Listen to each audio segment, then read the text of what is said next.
$63.07. Our light towers for the parking lot area was $310, and we had some temporary workers to help us with parking vehicles through an agency, and that was $288.41.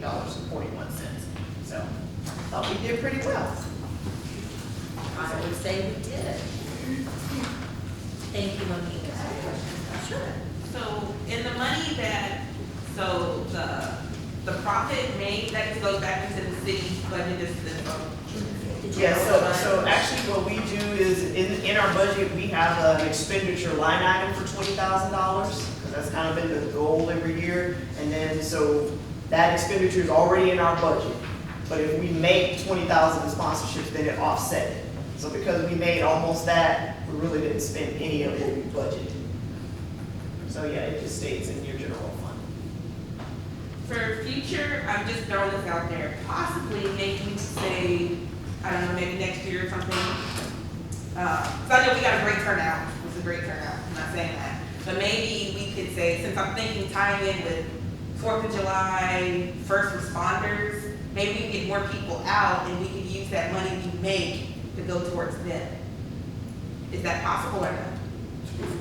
To go towards our first responders and her people. Like they're Firefighters. like the firefighters and the police.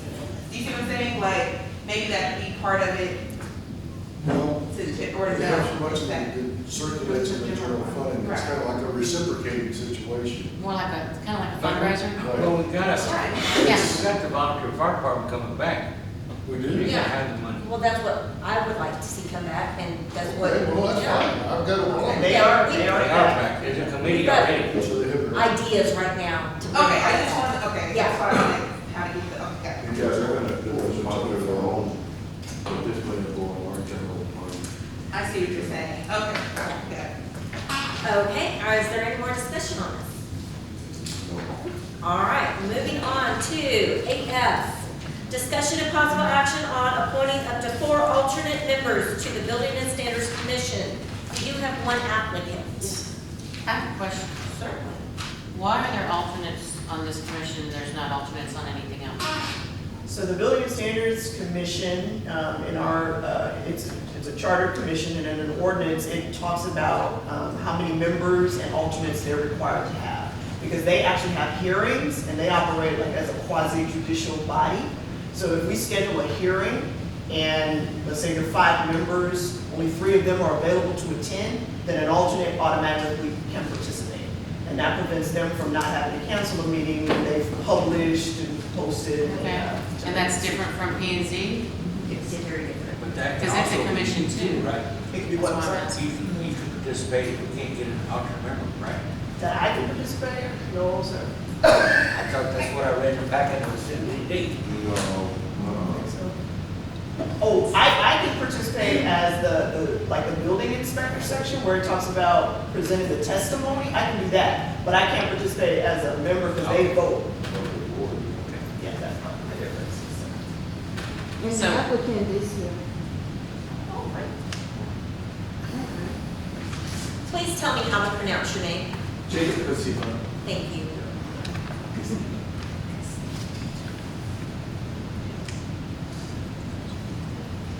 And ask them to say anything.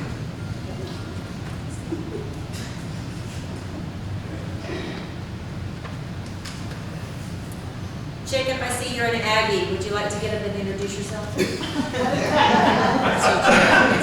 Hi, so my name is Jacob Cosima. I'm a 6-year school teacher. I'm from Krakow, Poland. Moved here when I was 2 years old. I just moved to Kirby, Texas about 2 weeks ago, so thank you. So, Welcome to Kirby. Thank you. I'm a 6-year school teacher. I've worked at the City Hall in San Antonio as a political consultant for 5 years. So I've worked with numerous organizations, nonprofit organizations, and I just want to use my expertise to help our Kirby, Texas. Thank you. Thank you, sir. Is there a requirement for how long you have to be? Nope. I don't know. I'm Not on asking. this, Okay. I please say his name, I make a motion to accept it, but I don't want to. Do you need a question? Sleva. Are there any other questions or discussion regarding this appointment? No, ma'am. Take the body once more.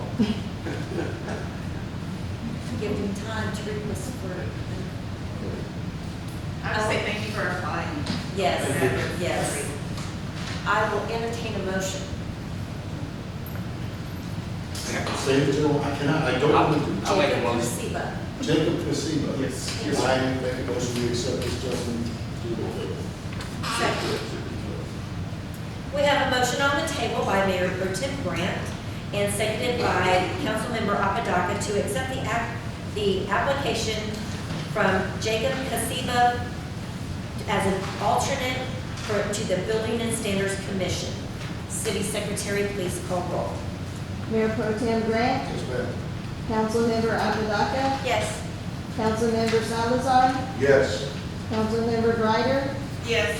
Councilmember Street, Yes. Councilmember Martin, Yes. Mayor Aldrich. Yes. Jacob, welcome to the Building and Standards Well, Commission. thank you. Thank you very Thank you. What school do you teach at? What school do you teach at? Oh, I'm at Ideal Walsall. Oh, So I teach, right. yeah, so it's right, yeah, 10 minutes from my meeting.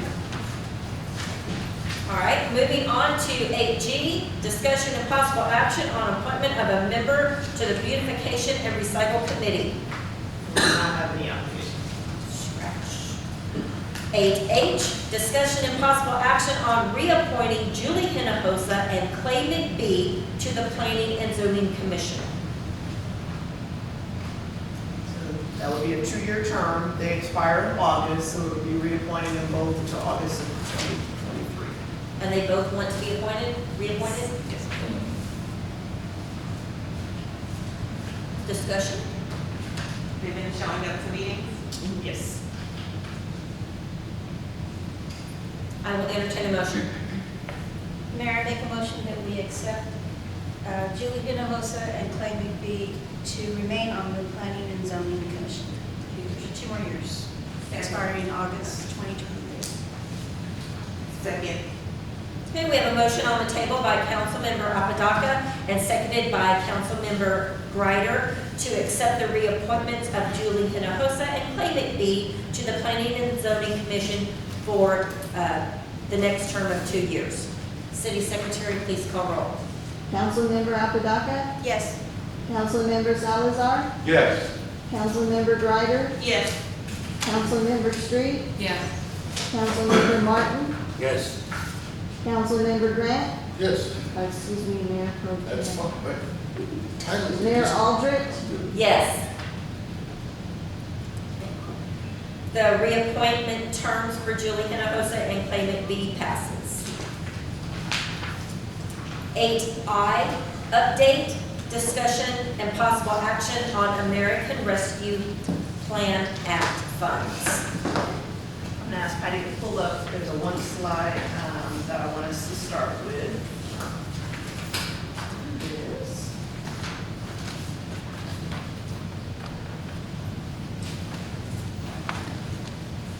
So as we know, we talked about this previously, the Biden administration approved the American Rescue Plan Act of 2021 in March.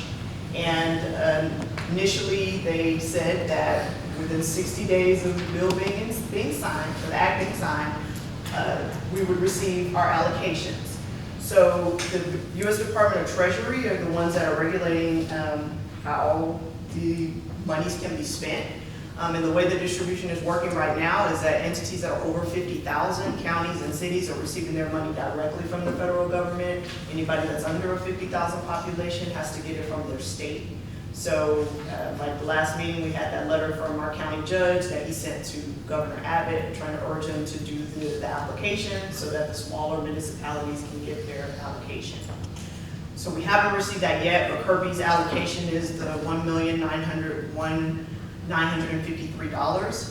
We're supposed to get 50% of that initially, and then get 50% of that 12 months later.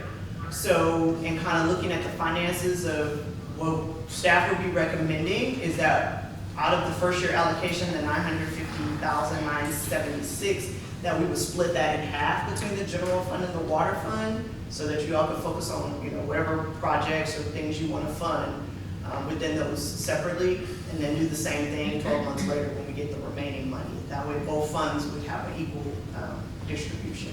But this is based on when we get the money. Right. Yeah, based Yeah. on- And so what we would like for you all to do tonight is to provide some direction on how you would like to spend the money, so that when we do get it, we won't, be behind the eight ball. We'll have some, ideas already that we can move forward on. We've already talked to our auditors about how this needs to be set up, and so they've recommended that we create, within both funds, you have your revenue line item, and then you have your expenditure line item. And then you just pay for whatever those projects are out of those line items and track them separately. So rather than identify each project in the budget, we would just track, this is what we spend on. And they did say, it is going to be audited, so they said, make sure we keep very good books, because you have until December 31st of 2024 to spend all of it. And at that time, they'll probably come back and ask for a single audit, because it's federal money, it's over $750,000. So we also need to preserve, some money to pay for those audits, because they would charge for those as well. Is there a list of items that we can and cannot use this money for? Yes, ma'am. So there's a major direction about, or overall direction about what you can spend the money on. And those are, so you can address, let me start with number one. So number one is that is supporting the public health response. And that talks about, mitigating the impact of COVID-19. And there's different services and programs related to mitigating the spread that you can use them on. Not necessarily, I think, applicable to us. That is an option.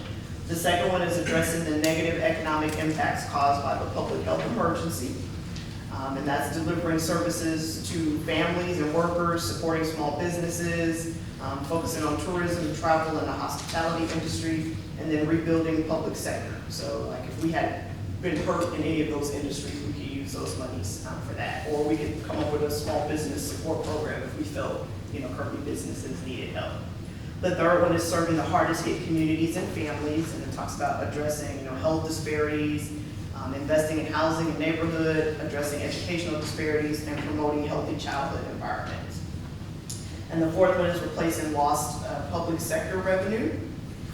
So those were, let's say, if our taxes had been significantly down, sales taxes, but for us, we don't have any hotel occupancy taxes, so we weren't really hit hard there. Fifth, you can provide